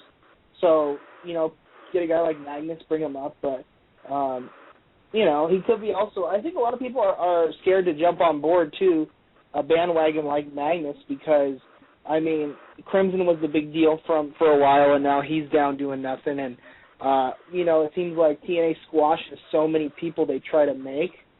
I think it's hard for people to jump on board and get behind them. I think that's their biggest problem. I mean, but one guy's got a break so far, and that's been Austin Aries, and that's pretty much it. It's just been Austin Aries, and all the rest of them are already, you know, developed talent that they're promoting. Yeah. Well, this also happened on TNA. Kurt Angle actually fought Mr. Anderson, but Christy Hemme botched again. You know what she's been botching a lot? What'd she say this time? Okay. When Kurt Angle was coming out, she was stuttering the words Pittsburgh, Pennsylvania. She couldn't say it right. Like she actually stuttered. Because remember, was it like a few weeks ago when Austin Aries put her crotch in her face? Yeah, and then Austin Aries tweeted after that whole thing. Yeah, I remember. Yeah. I mean, she botched again. This time Kurt Angle didn't do nothing. But that's what happened before the match when Kurt Angle was coming out. She botched the city, basically from Pittsburgh, Pennsylvania. But she didn't say Pittsburgh. She tried to say Pittsburgh, but she just tried to do it, and she just said Kurt Angle after that. It seems I don't know, we've seen all these but matches before. I mean, I don't know, but I know seen people. Angle and Anderson. What's that again? I said, haven't we seen all these matches? Like every match you're telling me, I feel like I've already seen all these matches. It's like I remember Mr. Anderson and Kurt Angle had a feud, like maybe 2 years ago or 3, but they're having a match on Impact. I don't know, but the funny part was the Christy Hemme botching. I mean, I remember Lily Garcia was botching last year, but she was doing SmackDown, which is taped. This was live, actually. This episode of Impact was actually kind of live. I don't know if they would cut that out. She didn't cut it off, but if it wasn't live, I think they would have edited it or somehow, like they did with Lily Garcia last year, because she was botching a lot last year. But let me get to this match though. This match between Mr. Anderson and Kurt Angle I see it was the best match of the night. It ended when AJ Styles actually came through the area where the Aces and Eights usually come out, like through the crowd and stuff, that little area, that open area. He came out and he was just staring at Kurt Angle. Taz got up from the commentary booth and he actually gave him the hug. He hugged him back a little bit, like, yeah, whatever, you know. It was like one of those hugs, like, yeah, whatever, like, fuck off. Look, and then that kind of distracted Kurt Angle, and then Mr. Anderson rolled him up and pinned him 1, 2, 3, and there you go. Anderson won because of that. It was a really good match, but that's how it ended. But he didn't answer. He was joining the Aces and Eights. I only know that when Anderson was walking back, he pointed at him like, yeah, you know, those little point things, you know. He just pointed at him like, yeah, He's giving him like a little look, like, yep, you're doing the right thing, you know, something like that. And AJ just looked at him and he's just like, whatever. So, what's your thoughts on that? So, how long are they going to carry on the AJ Styles angle? Him not choosing a side. You know what? At first, I thought it would be to fucking way the fuck all the way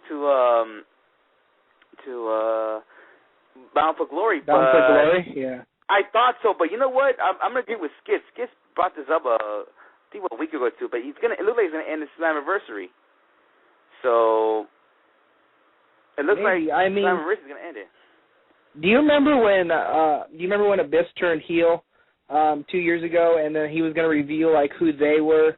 And yes. Like that angle went on for like 9 months or something like that, and they finally revealed who they were. And I mean, I actually liked it. I thought it was a good angle, but yeah, I mean, I'm just wondering how long they're going to keep it going, because it seems like they're hurting for fresh stuff, basically.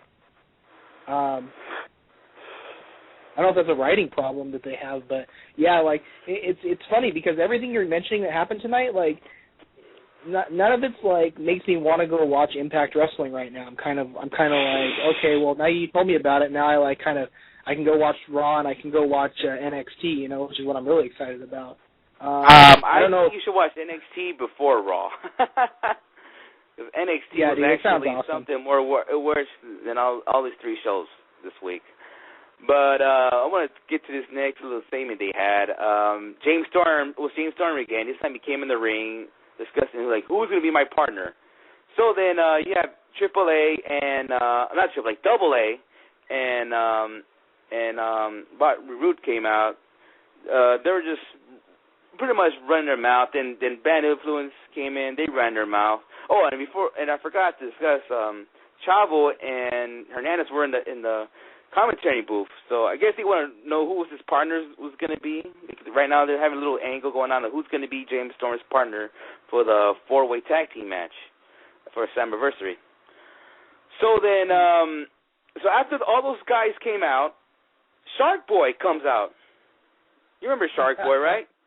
Yeah, Shark Boy. Came out with his Austin thing going on, and he was telling James Storm, you know, me and you are just alike. We like going fishing, and you know the crowd's doing the what?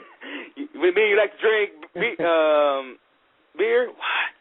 And I don't know what the fuck, you know, doing a little Austin thing, and he told the crowd, if you want me and James Storm to be a tag team, give me a shell, yeah. You know, everybody's doing shell, yeah. and then after he was done, Mr. wannabe Jersey Shore guy, Robbie E, came out, and he's trying to convince James Storm to be his partner. You know, basically he's trying to come up with like some preference. I mean, like catchphrase for the two, like, bro, I don't know what the fuck. Fuck this guy. I don't like Robbie. I don't give a shit about him. But then after he was done, another returning superstar came back, Gunner. You remember Gunner? I didn't know he ever left. Well, yeah, he's been out for a while. Oh, okay. Last time I remember seeing him, he was tag teaming with what was that guy's name? Kid Cash. And then when Kid Cash was released, he was gone for a bit, but now he's back. And he attacked both Shark Boy and Robbie E, and he just stared at James Storm like maybe you should pick me as a partner. He didn't say nothing, but he just like, I should be your partner. Then they shook hands, and it looks like they're going to be partners.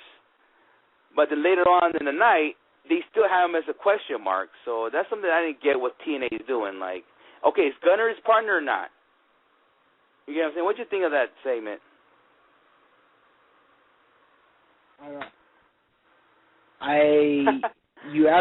There's so much going on there, I kind of lost you for a minute, but I'll have to, I'm going to have to watch it just to see what you're talking about now, because... so basically what I was trying to say was, Gunner attacked him, and he looked like he didn't say a word to him. They shook hands, and it looks like they agreed to be partners, but later on the show, they had, I don't know if it's a TNA era or something, but you know how they go back, like, showing who and who's going to wrestle at Slammiversary? Later on, they'll show James Storm and with a question mark mysterious person. So I don't know what's going on right there, you know? That's all I'm trying to discuss to you right now. I'll tell you. Okay, I'll tell you what, I do like the idea of them bringing back a bunch of these guys like Shark Boy and stuff like that. It might make some of the older fans come back that are kind of upset with the product right now and seeing the same old crap. But yeah, what was the main event for TNA?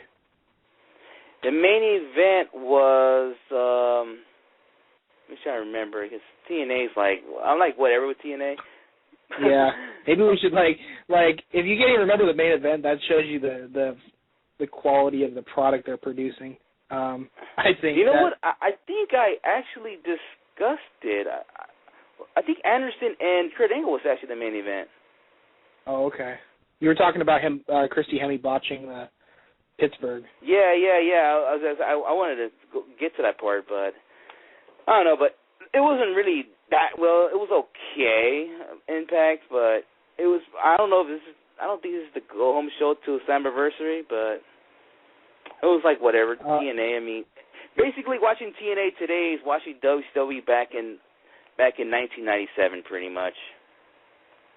Okay, so I got a question though. Yeah. If we're done with TNA, when do I get the belt? Whenever, man. I mean, well, if you listen, since I'm the WrestlingHeads champion. For our listeners, if you're like confused in this part, right? Whatever Toby was trying to say here, he actually is the WrestlingHeads champion, but I still have the title with me. What we're trying to figure out right here is when can I give him the belt? Well, I can tell you this. Something about it. Yeah, we have to. But like I said, if you want me to give you the belt, like I think the best day for me I could do is maybe Saturday, like sometime early, because later on that night Saturday I'm going to a concert. So if you want me to give you the belt, or you want to give you the PWG show. Yeah, I was just joking, dude. Whatever, but I think we should hopefully, next time we can all be there when we do predictions. That way we can whoever the champion is can hand the belt off to if someone else won it. You know what I'm saying? So yeah, I guess are we going to do PWG for the next championship? Yes, me and Skits were actually discussing about because the Coincidental and WWE Payback is on the same night. Right now we're thinking about after PWG our next some of the fans will be at the Coincidental show because Payback looks like it's going to be rematches. Nothing but rematches from Extreme Rules. So I don't know. We're looking more towards Coincidental than watching WWE Payback. So do you feel the same way for Payback? Because it seems like they're going, just nothing but rematches from Extreme Rules. Yeah, well, I would much rather watch an indie show anyways than watch a WWE pay-per-view.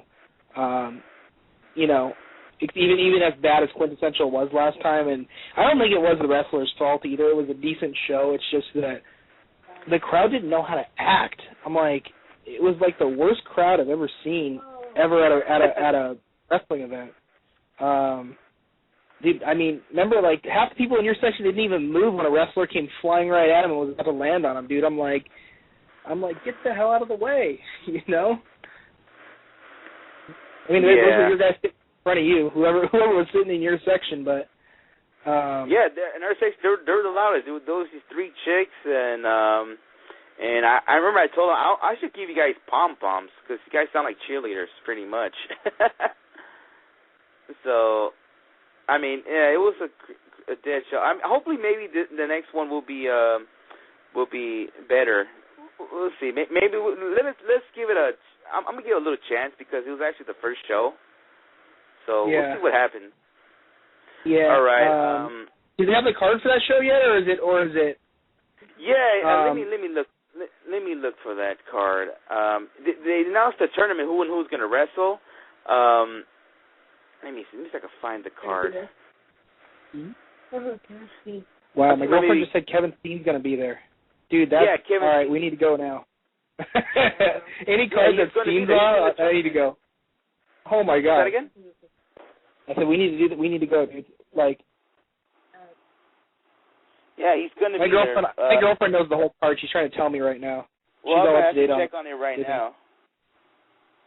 So, I'll actually just here, just go ahead and say it. TJ Perkins, Eddie Edwards, Kevin Steen.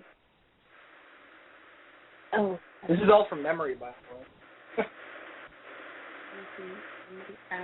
D-Boy. D-Boy's in it.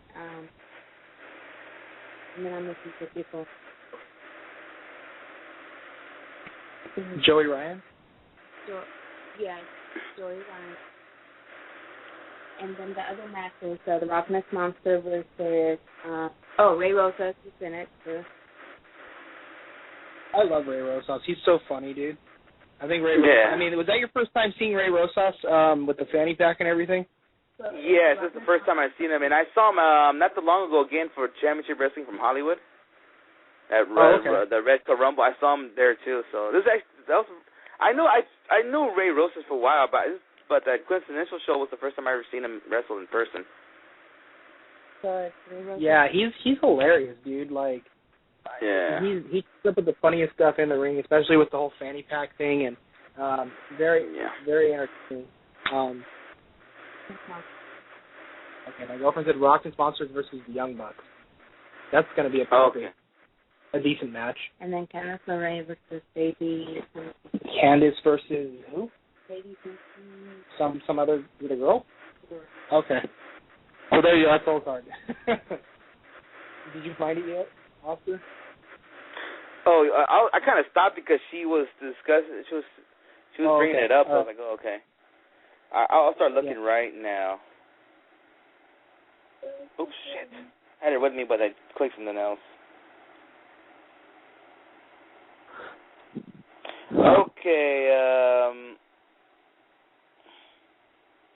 cheerleader Melissa versus Candice LeRae. That's going to happen. She discussed that. Rockins Monster versus the Young Bucks. Mm-hmm. Let's see. Talking about Kevin Steen.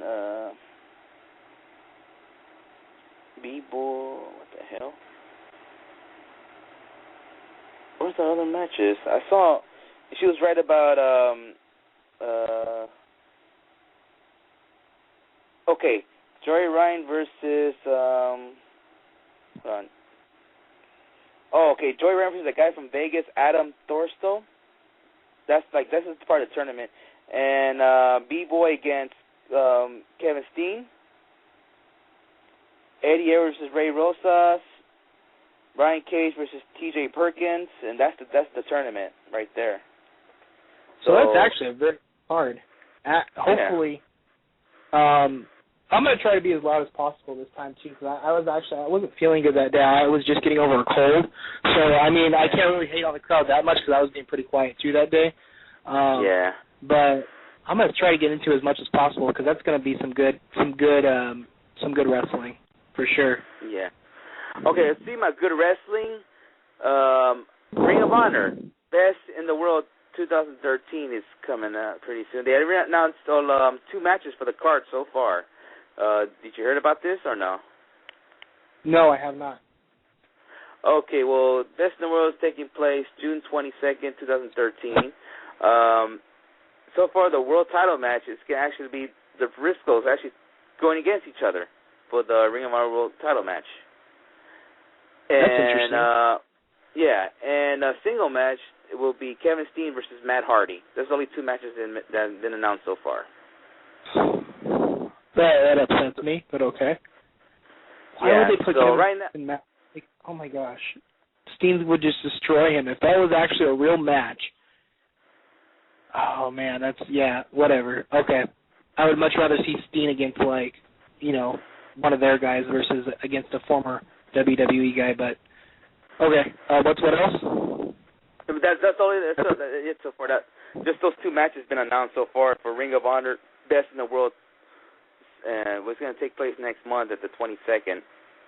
I'm going to try to look at this because the last one they had, I looked pretty late, so I'm going to try to see it this time, like, on time. So, with Ring of Honor, I'm trying to get back, like, what's going on because I actually, stopped watching because the company I had, the satellite company, they took out that channel where they had Ring of Honor TV, and I was like, fuck. So I kind of, like... I lost it also. Shit, so I try to watch it on YouTube, but watching on YouTube, it feels kind of weird than TV. So it's kind of like, but I think Skits had something that he had to pay like $10 a month that he could watch Ring of Honor or something like that. So I'm gonna try to look at that because I'm paying Netflix and Hulu $20 a month for that. So, yeah. So I wish they had Ring of Honor at Netflix or Hulu because that would be interesting to watch that stuff on those kind of programs. That Roku box thing or whatever that Roku box is. Is that the one with Skits hats or? I forget who had it. Did Don have it or something? That's where you could see the IWL pay-per-views for free if you had the Roku box. Okay. But I don't know. I'm not familiar to that stuff, so I mean, Roku box. I don't know. So I'm like, you could pretty much say I'm speechless right here. And our listeners, you guys from the California area and pretty much around the world, you guys got to check out PWG June 15th. I mean, I met some people like from Arkansas and Alaska that actually attend this PWG show they have here in Rosita, California, because this is actually PWG do put out good shows. But if you ever want to check out PWG, you could actually buy a DVD, which you could hit up the guys from PWG on Twitter about it, and you can just buy one of those DVDs. I'm pretty sure you'll enjoy the show. So June 15th, are you ready? Yeah. I'd say the best, if you're going to, I think we're pretty blessed that PWG is here in Southern California. But, yeah, man, I'm pumped up. I'm ready. Are you guys ready? I know you guys are excited about seeing Davey Richards. Yeah, Davey Richards on the card. Kevin Steen on the card against Drake Younger. That's the match I'm excited to watch.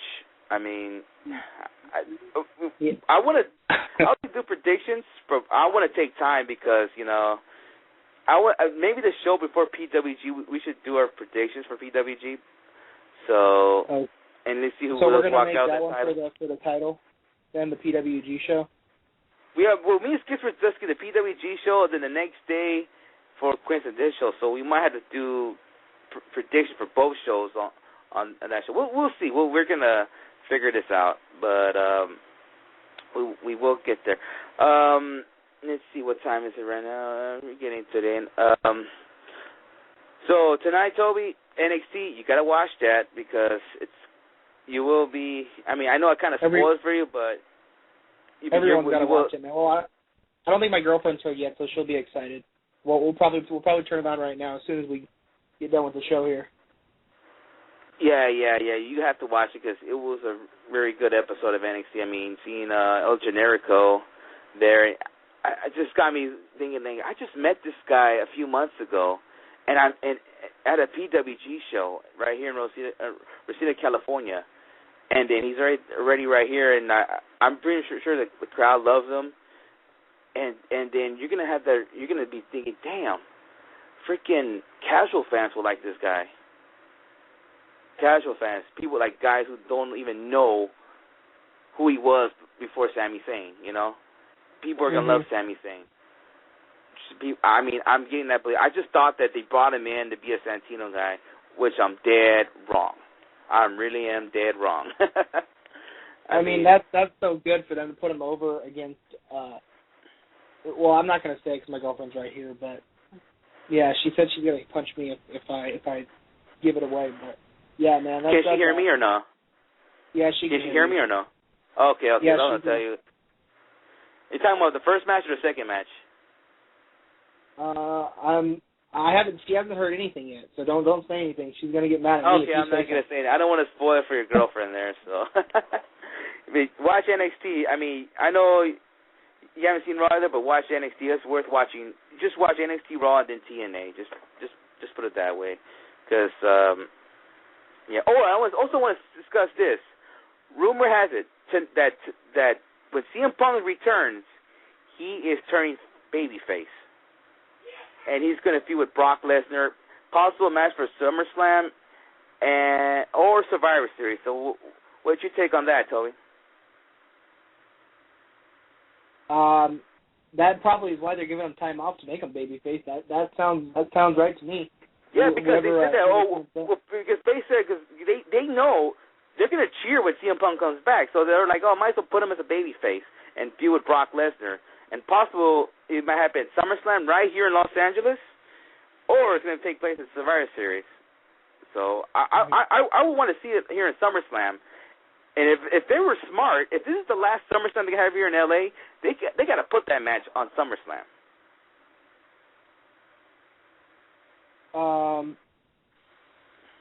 Yeah, probably. But I think they need to really bring CM Punk back as a surprise. I think if you want to really get him over with babyface, bring him back as a surprise. Don't tell anyone about it. Just like have him come out and do something, because a lot of people will be very excited to see him back. So if you're really going to put him over as babyface, do it as a shock factor. Don't just advertise it for like 5 months in advance, or don't cut promos every week. As far as he's the best in the world and he's coming back or something, don't do that. Just bring him back randomly. That's how they got to do it. Yeah, but I think might as well bring him back as a face. And man, I mean, it'd be cool. I mean, if the Austin thing is not going to happen, then might as well bring it back as a face. So, and you know what I like to see from CM Punk? I don't want him to go for the title. I'd rather have him wait, like have him win the Rumble, and then he chases the champion, whoever that champion is, at WrestleMania 30. Because that would be very interesting to see CM Punk win the title at WrestleMania 30 as a babyface. That would be freaking crazy. Well, now that we know we're not going to see the Rock Cena 3, so they got to come up with something else.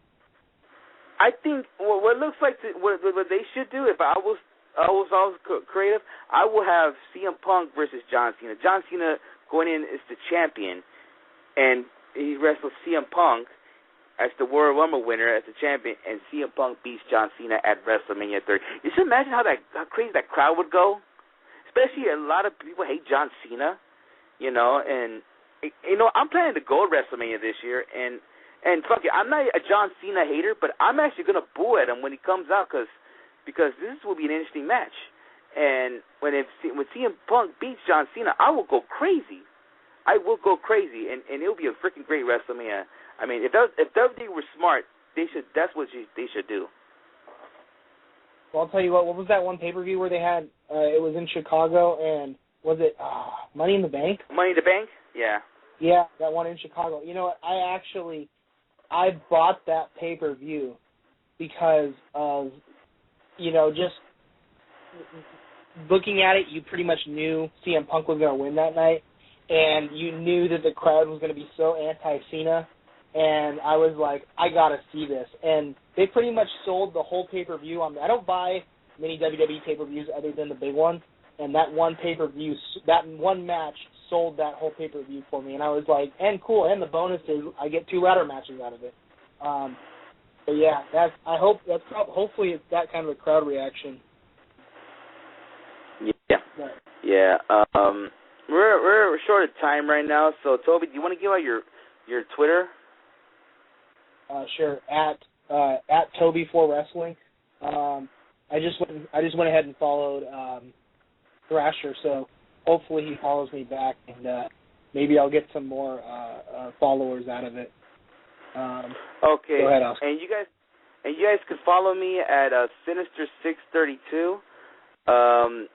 Yeah, I've been getting more followers, and you guys could question me about wrestling or whatever. I mean, I'm open to answer you guys' questions. You guys can follow us at WrestlingHeads. Well, I'd like to tell us we apologize because we tried to tweet out during the show, but it's not working right now. So, well, we're short on time right now. So, well, I'm Oscar, and this is Toby. We are out.